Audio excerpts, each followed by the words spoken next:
मृत्यु एक शाश्वत सत्य है। हम खाली हाथ आए थे, खाली हाथ ही जाएंगे। ये मिट्टी का देह है, अंत में मिट्टी में ही मिल जाना है। ऐसी कई बातें हम देखते, सुनते, सोचते और समझते हैं, लेकिन आज एक नई चीज जानने को मिली। पता है क्या? कि ये जो बॉडी है ना, वो है हार्डवेयर और हमारी जो आत्मा है ना, वो है सॉफ्टवेयर, बिल्कुल किसी कंप्यूटर की तरह। और जिस तरह से कंप्यूटर की मैन्युफैक्चरिंग में गड़बड़ी हो जाती है तो उसे बंद करके उसे फिक्स करना पड़ता है, उसी तरह से अगर बॉडी की मैन्युफैक्चरिंग में गड़बड़ हो जाए तो उसे रोक के बंद करके फिक्स किया जा सकता है। कुछ समझे? नहीं समझे ना? तो आज की क्लास इसी बात पर, चलिए करते हैं इसी की चर्चा। नमस्कार मित्रों, मैं हूं प्राची, नॉट योर चाची। इनफैक्ट मैं हूं आपकी टीचर। हॉलीवुड पाठशाला लग चुकी है ओनली ऑन व्हाट्सएप बॉलीवुड। और आज हम नेटफ्लिक्स पर रिलीज हुई एक ऐसी डॉक्यूमेंट्री की बात करेंगे जो कि एक सच्ची घटना पर आधारित है। ऐसी घटना जो इससे पहले कभी भी कहीं भी घटित नहीं हुई और शायद इसीलिए ये ग्लोबल न्यूज भी बन गई। आज से नेटफ्लिक्स पर स्ट्रीम कर रही है film hope frozen a quest to live twice. और आज हॉलीवुड पाठशाला इसी फिल्म के बारे में।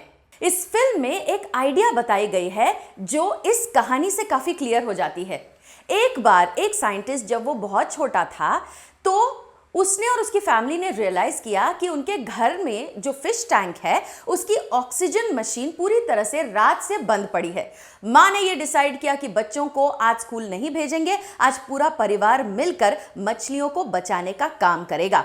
बस इन्होंने सारी मछलियों को, सारी गोल्ड फिशेस को टैंक में से निकालकर ठंडे पानी में फ्रीज होने के लिए रख दिया। जब तक ऑक्सीजन मशीन बनकर तैयार हो गई तब तक आधी मछलियां मर चुकी थीं, लेकिन इस फ्रीजिंग टेक्निक के जरिए बिल्कुल 50% मछलियों को बचाया जा चुका था। क्या यही फ्रीजिंग टेक्निक ह्यूमंस को भी जिला सकती है?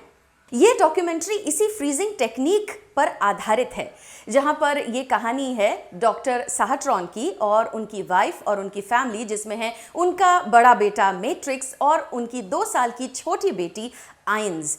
इनके साइंस के ऊपर इतना विश्वास है, ये खुद को साइंस एंथुजियास्ट, साइंटिफिक फैमिली कहते हैं। लेकिन एक बार कुदरत ने इनके इसी विश्वास को चैलेंज कर दिया जब इनकी 2 साल की छोटी बेटी को इरिवर्सिबल और दुनिया का सबसे खतरनाक ब्रेन कैंसर हो गया। इतनी छोटी उम्र में इस बच्ची ने कितने ही ऑपरेशंस, रेडिएशन, सर्जरीज, थेरेपीज का सामना किया और आखिर उसका इंसानी शरीर एक दिन हार मान गया और ये बच्ची गुजर गई। लेकिन अब कहानी आगे सुनिए, जब डॉक्टर साहट्रॉन और उनकी फैमिली ने ये डिसाइड किया कि वो अपनी बच्ची को मरने नहीं देंगे, बल्कि मरने के बाद भी उसको जिंदा रखेंगे। कैसे? जानते हैं।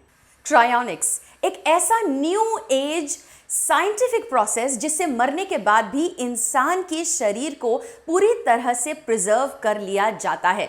उसके सेल्स को फ्रीज कर लिया जाता है ताकि वो एज धीरे हो और कभी भी ना मरे और वैसे का वैसा लंबे समय तक रहे। अब मरने के बाद का प्रोसेस कुछ ऐसा है कि जब हार्ट बंद हो जाता है इंसानी शरीर का, उसके बाद जल्दी से जल्दी, इनफैक्ट 60 सेकंड के अंदर पूरी की पूरी बॉडी को खोल दिया जाता है, सर को धड़ से अलग करके डिहाइड्रेट कर दिया जाता है और एक कैप्सूल में भर दिया जाता है जिसके अंदर लिक्विड नाइट्रोजन क्रायोनिक्स के इस प्रोसेस में काम करता है। डॉक्टर साहट्रॉन की छोटी सी 2 साल की बेटी पर भी यही प्रोसेस, इसी तरीके का काम किया गया। बॉडी को इस तरह से प्रिजर्व करने का और इस तरह से रखने का रीजन ये है कि चलो बॉडी तो पूरी तरह से हमेशा के लिए प्रिजर्व हो गई, अब आगे स्टडी और साइंस के जरिए कोई ऐसी टेक्निक आ जाएगी जिससे वर्चुअली या फिर रियली, फिजिकली, ऑर्गेनिकली वापस से उसी पर्सन को उसकी पूरी मेमोरीज और पर्सनालिटी के साथ फिर से शायद से जिलाया जा सके, जिस पर अभी भी स्टडी चालू है और जिसकी संभावना केवल 0.1% ही है। यानी कि ये जरूरी नहीं है कि अगले 100 सालों में भी ये पूरा हो जाए, लेकिन अगले 100 साल और उसके आगे तक इस बच्ची की बॉडी इसी तरह से प्रिजर्व करके रख दी जाएगी। अब सवाल ये उठता है कि एक पिता ने ही अपनी बेटी के साथ ऐसा क्यों किया? तो अब जानिए डॉक्टर साहट्रॉन की आइडिया इस चीज को करने के पीछे की।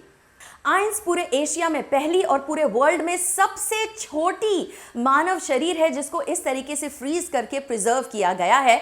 और यह कहानी इसके लिए ग्लोबली इतनी बड़ी बन गई क्योंकि लोगों का ऐसा कहना है कि आइंस की फैमिली ने इस प्रोसेस को अपनाकर उसकी आत्मा को मुक्ति से रोक दिया है, उसे एक तरीके से ट्रैप कर दिया है और वो मुक्त नहीं हो पाएगी। और वहीं पर उसके पिता डॉक्टर साहट्रॉन का ये कहना है कि उनका साइंस में पूरा का पूरा विश्वास है और अगर कहीं अगले आने वाले फ्यूचर में उनकी बेटी को फिर से जिंदा होने का चांस, एक अपॉर्चुनिटी अगर मिलती है तो वो उससे ये अपॉर्चुनिटी बिल्कुल भी छीनना नहीं चाहेंगे।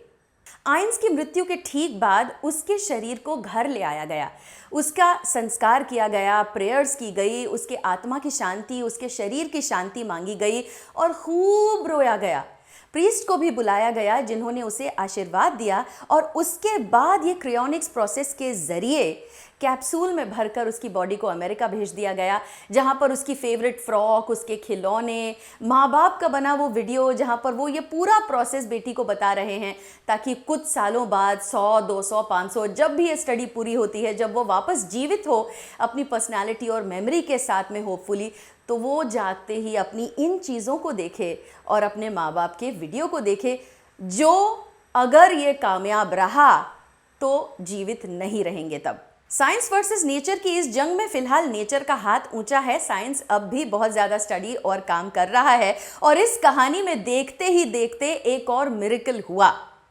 डॉक्टर साहट्रॉन और उनकी बीवी को एक और बच्ची हो गई जिसका नाम उन्होंने आइंस रखा। आइंस की ये छोटी बहन के बारे में एक ख़ास बात यह है कि वो देखने में हूबहू आइंस की तरह ही लगती है, बहुत थोड़ा सा डिफरेंस है और देखने वालों का ये कहना है कि आइंस का इनफैक्ट अपनी पूरी पर्सनालिटी के साथ पुनर्जन्म हो चुका है। How cool is that.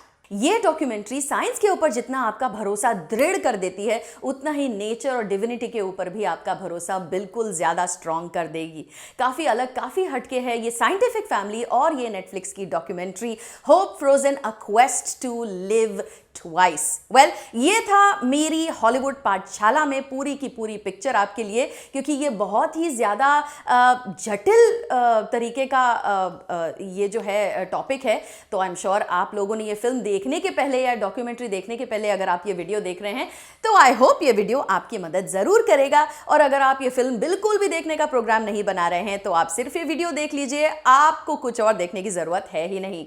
आपकी ये अध्यापिका प्राची अब चली, आपसे मिलूंगी मैं कल। एक और हॉलीवुड पाठशाला लगने वाली है, एक और हॉलीवुड फिल्म की कहानी यहीं पर आपको पूरी की पूरी है सुनानी। तब तक के लिए किसेस बच्चों।